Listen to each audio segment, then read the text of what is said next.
Hello students, आज की class में हमारी चर्चा होगी तथ्य संकलन की विधियों पर। उन विधियों में एक प्रमुख विधि है प्रश्नावली की। प्रश्नावली क्या होती है,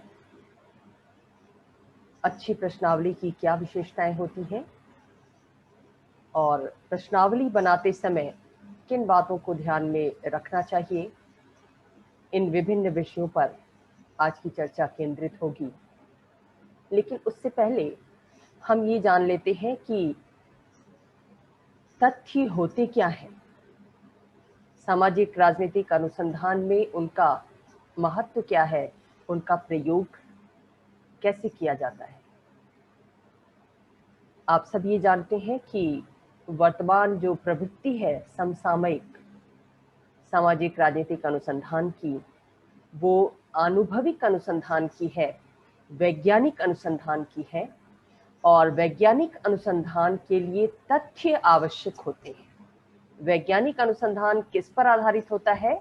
तथ्यों पर आधारित होता है, वास्तविकता पर आधारित होता है। तथ्य मत और कल्पना से अलग होते हैं। मत व्यक्ति का अपना विचार होता है, कल्पना भी व्यक्ति के अपने दिमाग की उपज होती है, लेकिन तथ्य वो होते हैं जो सबको एक समान रूप में दिखाई देते हैं, जो मूर्त होते हैं, जिनका अर्थ सबके लिए एक जैसा होता है। मत तो सबके अलग अलग हो सकते हैं, कल्पनाएं भी सबकी अलग अलग हो सकती हैं, लेकिन तथ्य वस्तुनिष्ठ होने के कारण सबको एक समान रूप में दिखाई देते हैं। जैसे कोई वस्तु अपने ओरिजिनल रूप में सभी को एक जैसी ही दिखाई देगी। एक टेबल है, एक चेयर है, सभी की आंखें उसे टेबल और चेयर के रूप में ही देखेंगी, वो एक फैक्ट है। तो ये तो भौतिक जगत से जुड़े तथ्य का उदाहरण है। सामाजिक राजनीतिक घटनाएं भी तथ्यपरक हो सकती हैं और होती हैं। यानी घटना जिस रूप में घटित हुई उसको उसी रूप में देखना सामाजिक तथ्य है, राजनीतिक तथ्य है।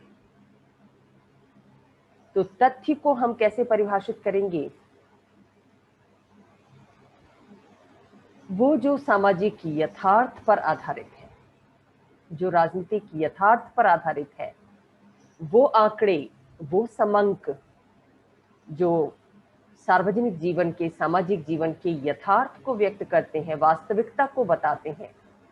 और इन वास्तविकताओं के आधार पर शोधकर्ता विषय के संबंध में किसी ऐसे निष्कर्ष पर पहुंचता है जो निष्कर्ष वैज्ञानिक होते हैं। ऐसी सूचनाओं और समंकों को तथ्य कहते हैं। तो वैज्ञानिक अनुसंधान में तथ्य बहुत महत्वपूर्ण होते हैं, क्योंकि तथ्यों के आधार पर ही अनुसंधान कार्य संपन्न किया जाता है।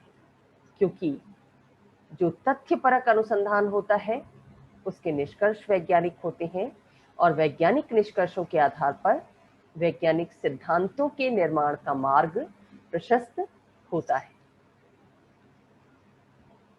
शोधकर्ता जब शोध कार्य प्रारंभ करता है तो सबसे पहले वो कुछ हाइपोथेसिस बनाता है, कुछ उपकल्पनाओं का निर्माण करता है, जो विषय के संबंध में निकाले गए पूर्व निष्कर्ष होते हैं।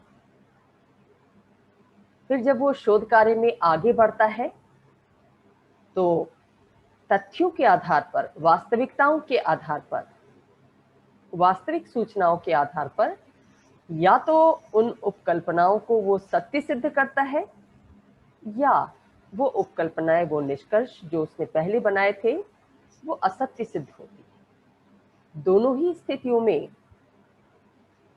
सिद्धांत निर्माण का मार्ग प्रशस्त होता है। तो उपकल्पनाओं की सत्यता की जांच कैसे की जाती है? तथ्यों के आधार पर की जाती है। शाब्दिक दृष्टि से अगर हम देखें तो तथ्य शब्द अंग्रेजी के डाटा शब्द का हिंदी रूपांतर है जो एक बहुवचन शब्द है और जो विषय के संबंध में पहले से मौजूद सूचनाएं जो है या फिर शोधकर्ता के द्वारा क्षेत्र से संकलित सूचनाओं को इंगित करता है। हमने किसी विषय को अध्ययन के लिए चुना या किसी शोधकर्ता ने किसी विषय को अध्ययन के लिए चुना। मान लीजिए शोध का विषय ये रखा गया कि युवाओं में टेक्नोलॉजी के प्रति बढ़ता प्रेम, इंफॉर्मेशन टेक्नोलॉजी के प्रति बढ़ता प्रेम या रुझान या लगाव, कुछ भी हो सकता है, रुचि हो सकती है। तो अब हमें इस विषय में अगर तथ्य इकट्ठा करना है तो हम क्या करेंगे? किसको हम तथ्य मानेंगे? उस विषय के बारे में जो कुछ भी सूचनाएं पहले से मौजूद हैं, जिस रूप में भी,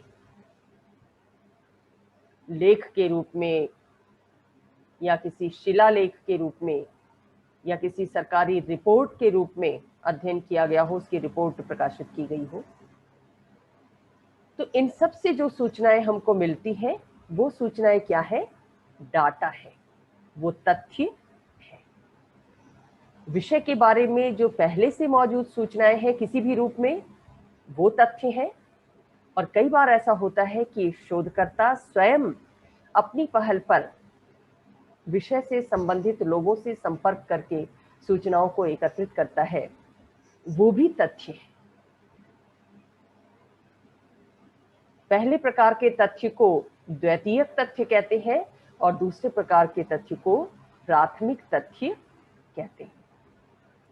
यानी तथ्य अपनी प्रकृति के आधार पर कई तरह के हो सकते हैं, संकलन की विधि के आधार पर कई तरह के हो सकते हैं, स्रोत के आधार पर कई तरह के हो सकते हैं।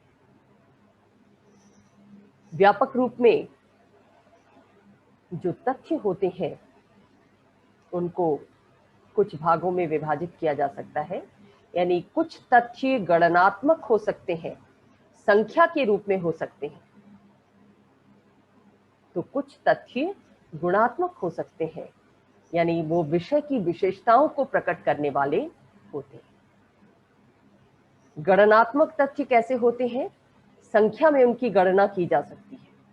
जैसे कितने युवाओं का रुझान इंफॉर्मेशन टेक्नोलॉजी की तरफ है, 10, 20, 1000, लाख, संख्या में जो तथ्य व्यक्त होते हैं वो गणनात्मक तथ्य कहलाते हैं। और गुणात्मक तथ्य वो होते हैं जो विषय की विशेषताओं को प्रकट करते हैं। युवा किस रूप में टेक्नोलॉजी से लगाव रखते हैं, इंफॉर्मेशन टेक्नोलॉजी उनको किन किन रूपों में प्रभावित कर रही है, किन किन रूपों में प्रेरित कर रही है, इससे संबंधित जो सूचनाएं एकत्रित की जाएंगी वो कैसे तथ्य होंगे? वो गुणात्मक तथ्य होंगे। स्रोतों के आधार पर तथ्य दो तरह के हो सकते हैं, प्राथमिक तथ्य प्राइमरी डाटा और द्वितीयक तथ्य यानी सेकेंडरी डाटा। प्राइमरी डाटा किसको कहते हैं? प्राइमरी डाटा उसको कहते हैं जिसका संकलन, जिसका संग्रह शोधकर्ता स्वयं क्षेत्र में जाकर या विषय से संबंधित व्यक्तियों से संपर्क स्थापित करके साक्षात्कार के माध्यम से, प्रश्नावली के माध्यम से या अनुसूची के माध्यम से खुद एकत्रित करता है तथ्यों को शोधकर्ता। शोधकर्ता द्वारा खुद एकत्रित किए जाने के कारण, पहली बार एकत्रित किए जाने के कारण ये तथ्य प्राथमिक तथ्य कहलाते हैं। और द्वितीयक तथ्य या आंकड़े उन्हें कहते हैं जिनका संकलन पहले किसी और पर्पस से, किसी अन्य शोधकर्ता के द्वारा, किसी अन्य अध्ययनकर्ता के द्वारा एकत्रित कर लिया गया है, उसका प्रकाशन किया जा चुका है और जो शोधकर्ता है, विद्यमान शोधकर्ता है, वो अपने शोध कार्य के लिए केवल उनका उपयोग करता है।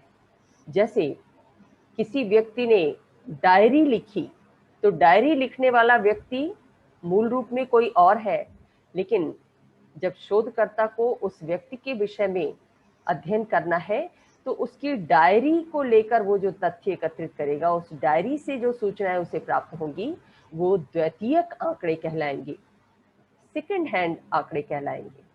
फर्स्ट हैंड तो इसका संकलन जिसने डायरी लिखी उसने किया। अब शोधकर्ता उस डायरी में वर्णित तथ्यों को अपने अध्ययन कार्य के लिए प्रयोग में ला रहा है। ऐसे ही संस्मरण लिखे जाते हैं किसी व्यक्ति के बारे में, किसी घटना के बारे में। संस्मरण लिखने वाला व्यक्ति कोई और होता है और शोधकर्ता जब उस विषय से संबंधित शोध कार्य करता है तो उस संस्मरण में व्यक्त सूचनाओं को अपने शोध कार्य में प्रयोग में लाता है, वो उसके शोध कार्य का आधार बनती है। ऐसे ही पत्र लिखे जाते हैं, आत्मकथाएं लिखी जाती हैं, ये सब द्वितीयक तथ्यों का उदाहरण है। पांडुलिपियां होती हैं, मैनस्क्रिप्ट्स होती हैं, हस्तलिखित जो होती है, विभिन्न संग्रहालयों में ये सुरक्षित होती हैं। जैसे अगर किसी को भारतीय इतिहास के किसी विशेष काल के बारे में जानकारी प्राप्त करनी हो, अध्ययन करना हो, शोध करना हो, तो शोधकर्ता क्या करेगा, जो संग्रहालय, राष्ट्रीय संग्रहालय नई दिल्ली में स्थित है, वहां पर विभिन्न ऐतिहासिक काल खंडों में जो कुछ भी लिखा गया है, हस्तलिखित है लेखकों के द्वारा, वो पांडुलिपि कहलाता है। और पांडुलिपियों के माध्यम से भी अध्ययनकर्ता बहुत सारे तथ्यों को इकट्ठा करता है। यानी इन पांडुलिपियों को हजारों वर्ष पहले लिखा गया, मूल रूप से लेखक के द्वारा लिखा गया, प्रकाशित नहीं किया गया इन्हें, लेकिन सुरक्षित कर लिया गया। ऐसे सुरक्षित लेखों को, प्रलेखों को जब शोधकर्ता अपने अध्ययन कार्य में प्रयोग में लाता है तो ये उसके अध्ययन का द्वितीयक स्रोत माना जाता है। इसी तरह से सरकार के द्वारा समय समय पर विभिन्न योजनाओं के बारे में, जनसंख्या के बारे में अध्ययन और सर्वेक्षण कराए जाते हैं और उनकी रिपोर्ट प्रकाशित की जाती है। ऐसी रिपोर्ट में व्यक्त तथ्यों का प्रयोग भी शोधकर्ता के द्वारा अपने अध्ययन के लिए किया जा सकता है। बहुत सारे लोग अनुसंधान करते हैं विभिन्न विषयों के संबंध में और उसका प्रतिवेदन तैयार करते हैं, उस अनुसंधान का रिजल्ट क्या रहा उसकी रिपोर्ट देते हैं। वो रिपोर्ट प्रकाशित होती है या कई बार अप्रकाशित भी रहती है, संबंधित संस्था या उसकी वेबसाइट पर उपलब्ध होती है। तो ऐसे अनुसंधान प्रतिवेदन में जो तथ्य व्यक्त किए जाते हैं वो भी, उनका प्रयोग भी शोधकर्ता के द्वारा अपने अध्ययन कार्य में किया जा सकता है।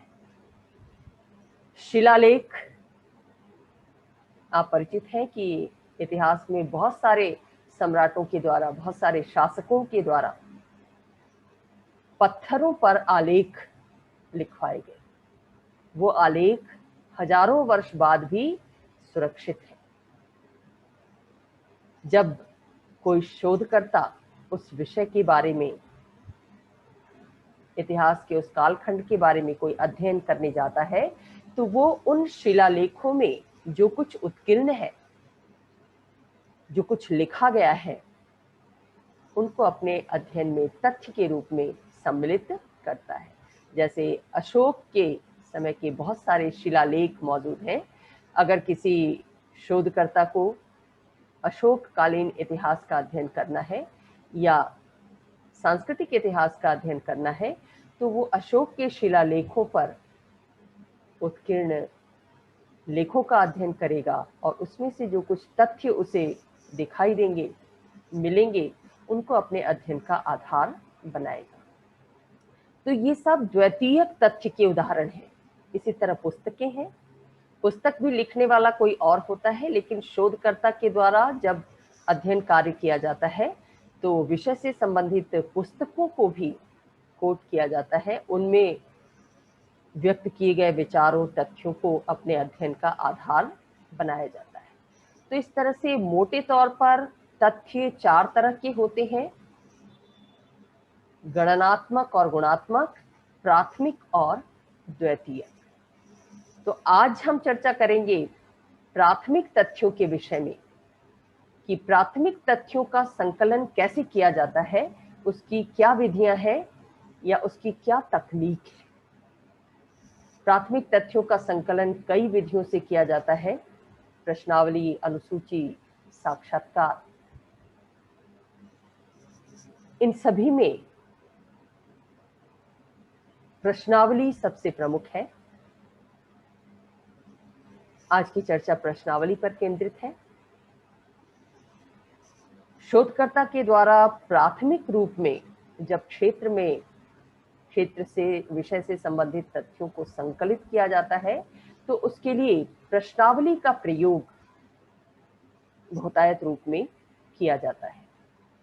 प्रश्नावली क्या है? प्रश्नों की एक सूची है। कैसी सूची? जिसमें अध्ययन विषय से संबंधित विभिन्न पक्षों के बारे में प्रश्न सम्मिलित किए जाते हैं। प्रश्नों का निर्माण किया जाता है विषय से संबंधित, और इन प्रश्नों का उत्तर जानने के लिए शोधकर्ता इनको डाक के माध्यम से उत्तरदाताओं के पास भेजता है। जिनको भी निदर्शन के रूप में चुना गया है, विषय के सैंपल के रूप में चुना गया है, जिन उत्तरदाताओं को भी, उनके पास शोधकर्ता प्रश्नावली तैयार करके, प्रश्नों की एक सूची तैयार करके भेजता है और आशा करता है कि उत्तरदाता उसे पढ़कर, समझकर पूछे गए प्रश्नों के उत्तर देगा और उत्तर अंकित करने के बाद वो पुनः डाक के माध्यम से शोधकर्ता को वापस भेज देगा। चूंकि प्रश्नावली विधि का प्रयोग डाक के माध्यम से किया जाता है, इसलिए इसको डाक प्रश्नावली विधि भी कहते हैं। तो प्रश्नावली सबसे लोकप्रिय टेक्निक है प्राथमिक तथ्यों के संकलन। अब इस प्रश्नावली को विभिन्न विद्वानों ने अपने अपने ढंग से परिभाषित किया है। जैसे यंग ने लिखा कि प्रश्नावली की परिभाषा एक ऐसे प्रपत्र के रूप में दी जा सकती है जिसे डाक के माध्यम से उत्तरदाताओं के पास भेजा जाता है और जिसमें उत्तरदाता स्वयं अपना मूल्यांकन प्रस्तुत करते हैं और इसमें व्यक्त सामग्री का उद्देश्य तथ्यों या मतों या फिर दोनों की जानकारी प्राप्त करना होता है।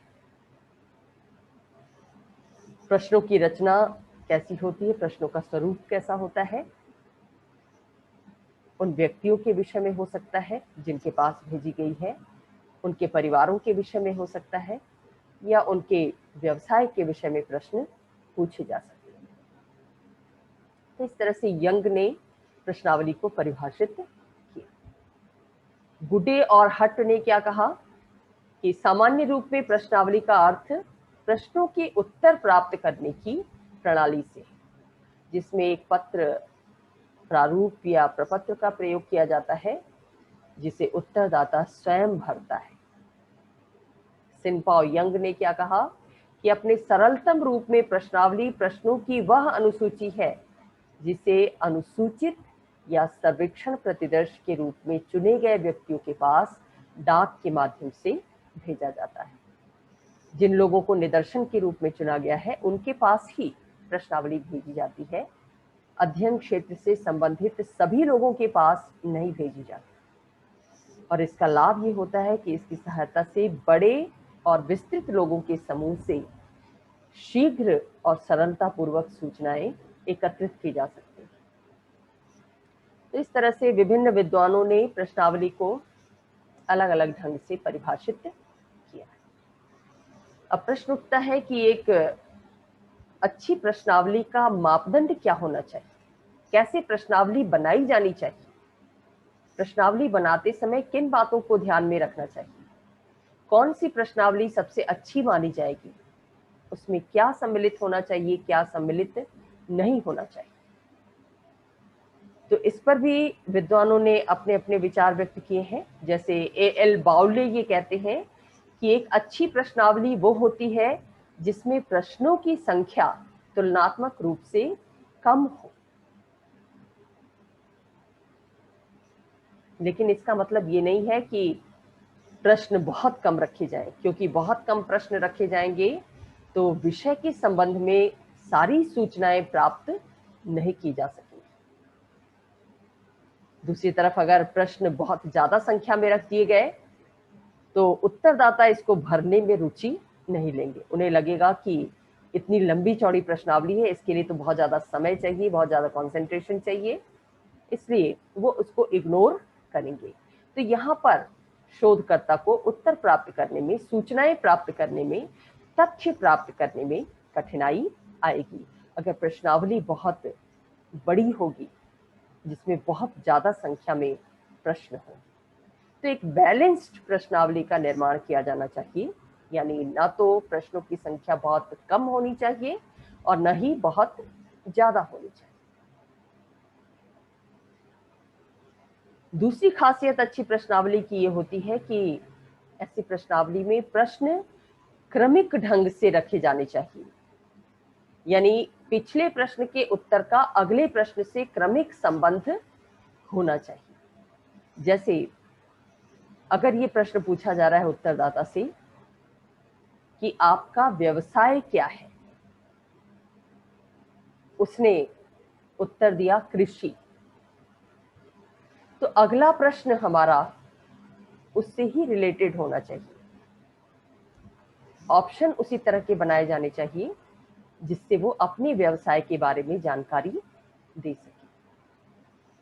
यदि कृषि व्यवसाय है, पहला प्रश्न ये रखेंगे आपका व्यवसाय क्या है, उत्तर देगा वो। दूसरा प्रश्न रखेंगे यदि कृषि आपका व्यवसाय है तो आप किस तरह के किसान हैं, संभ्रांत किसान या सीमांत किसान।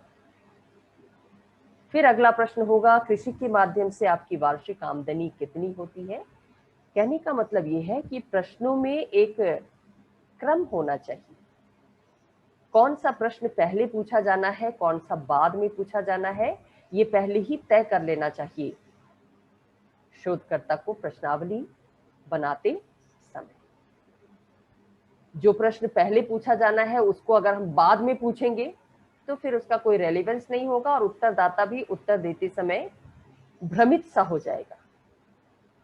इसलिए इस बात का ध्यान रखना चाहिए शोधकर्ता को प्रश्नावली बनाते समय कि प्रश्न क्रमिक ढंग से पूछे जाए।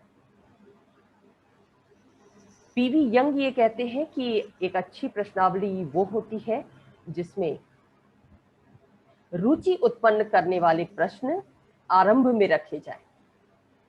आरंभ में ऐसे प्रश्न रखे जाए जिससे उत्तरदाता को की रुचि उत्पन्न हो उस प्रश्नावली को भरने। ऐसे उबाऊ प्रश्न पहले नहीं रखे जाने चाहिए जिससे वो उत्तरदाता उससे उचट जाए, उसकी अरुचि उत्पन्न हो जाए और वो प्रश्नावली भरने से मना कर दे या रोक दे या ना भरे।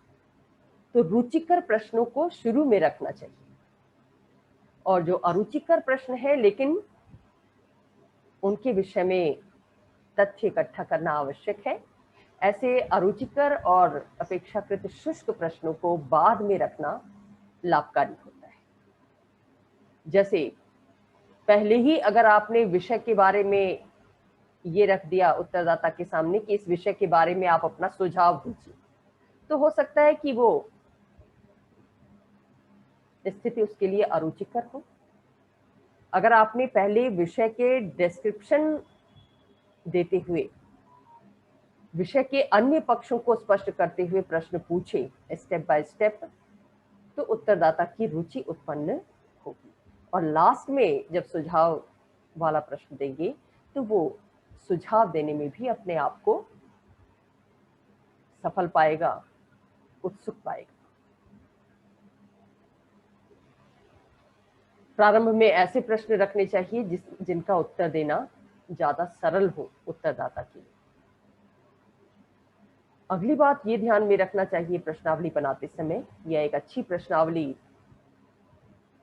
में क्या गुण होना चाहिए कि उसकी भाषा सरल होनी चाहिए।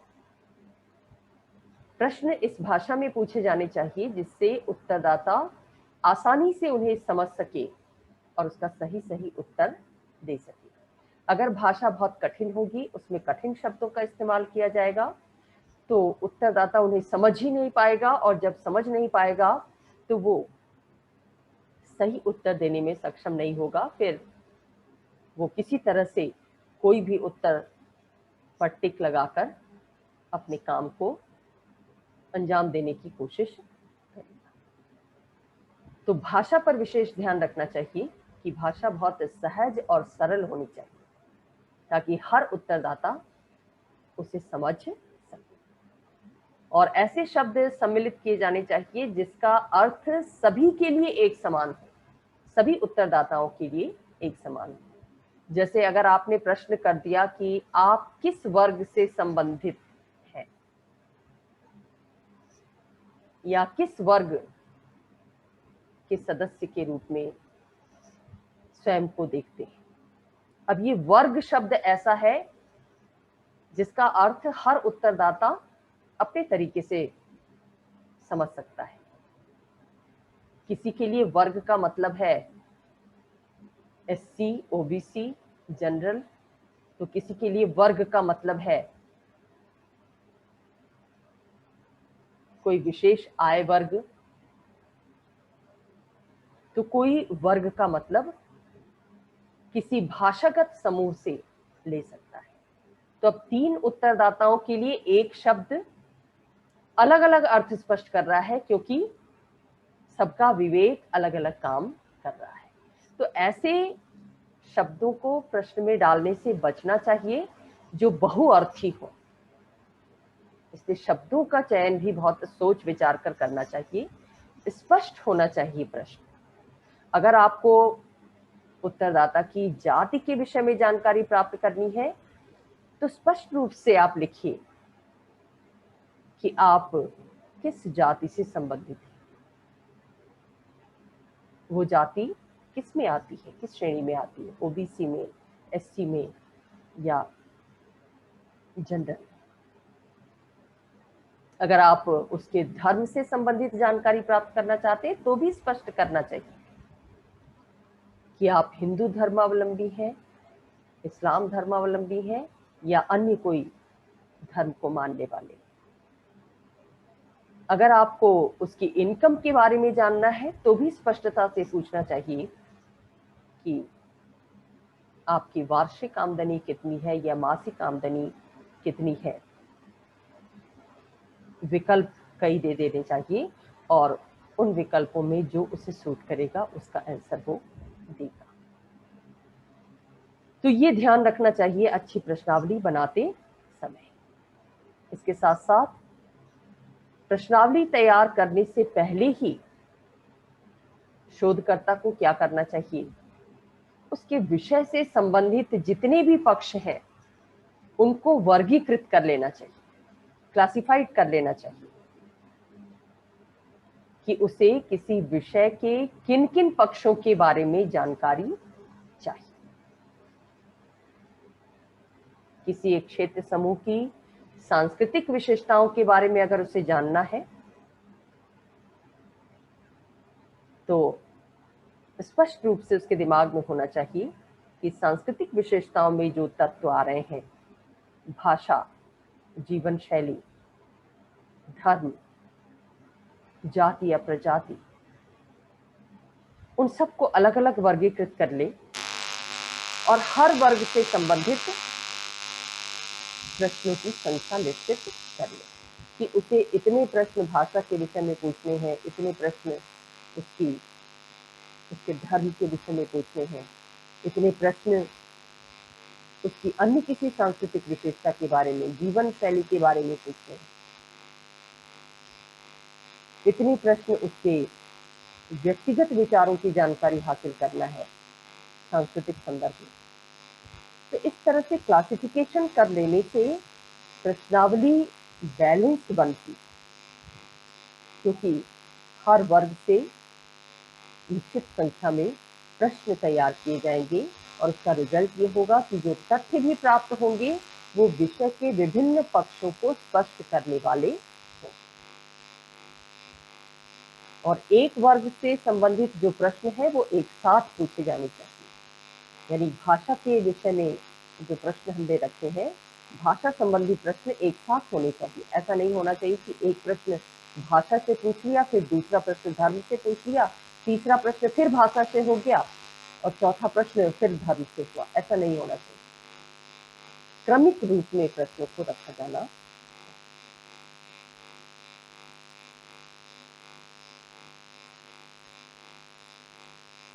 अच्छी प्रश्नावली में जो प्रश्न रखे जाते हैं वो शिष्ट रखे जाते हैं।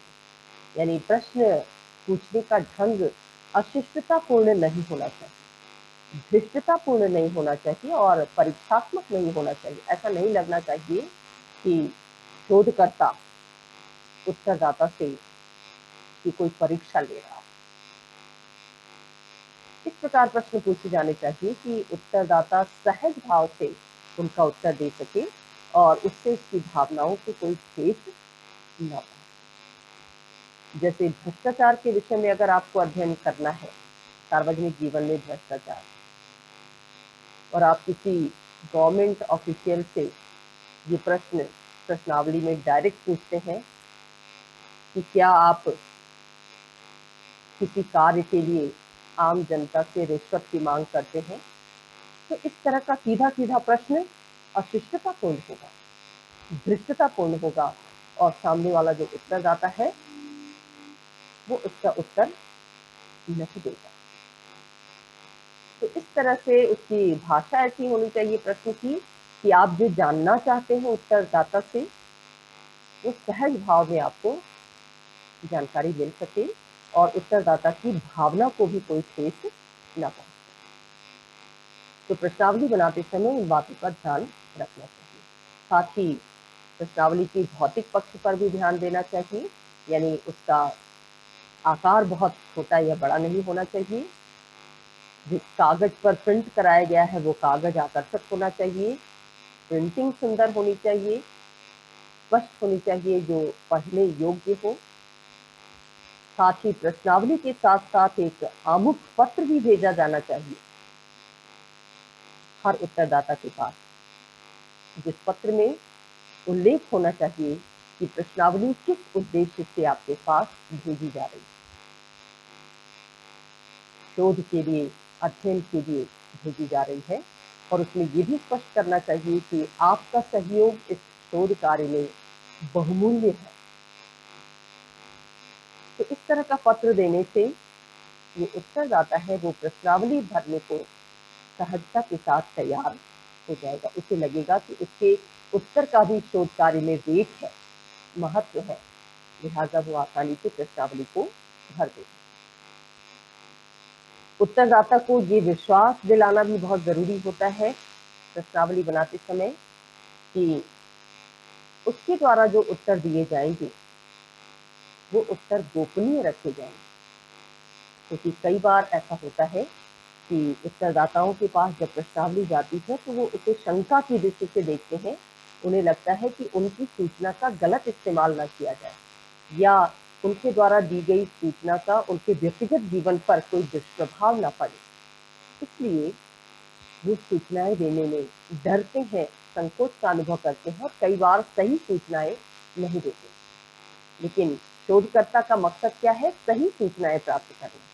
और सही सूचनाएं प्राप्त करने के लिए ये फिर जरूरी हो जाता है कि वो उत्तरदाता को इस बात का विश्वास दिलाए कि उसके उत्तर गोपनीय रखे जाए और इनका प्रयोग केवल शैक्षणिक शोध कार्य के लिए ही किया जाएगा। लास्टली, प्रश्नावली में कुछ प्रश्न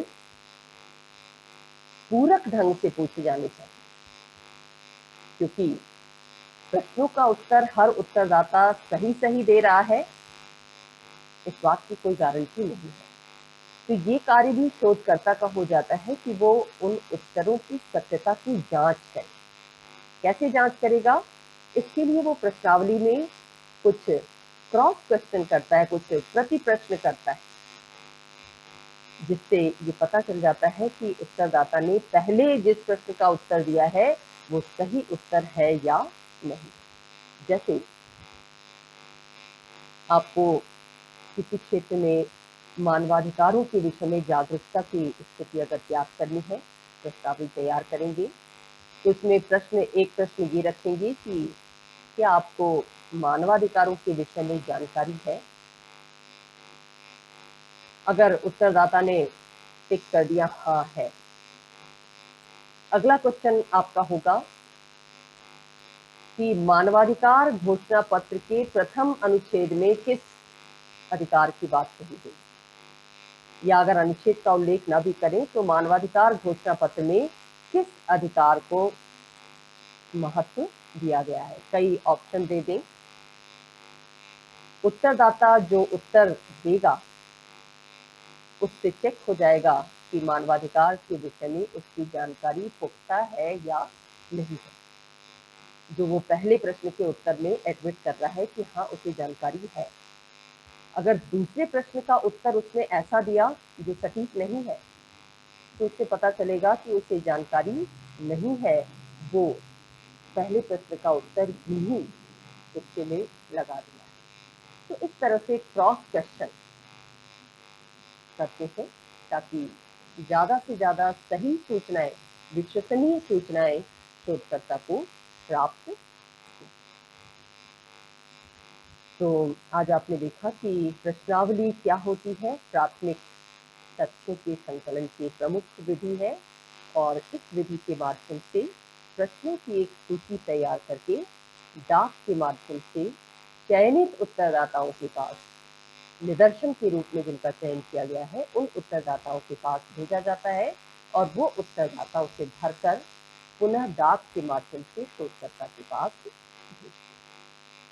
प्रश्नावली का निर्माण करते समय शोधकर्ता को किन बातों का ध्यान रखना चाहिए, या एक अच्छी प्रश्नावली की क्या विशेषताएं।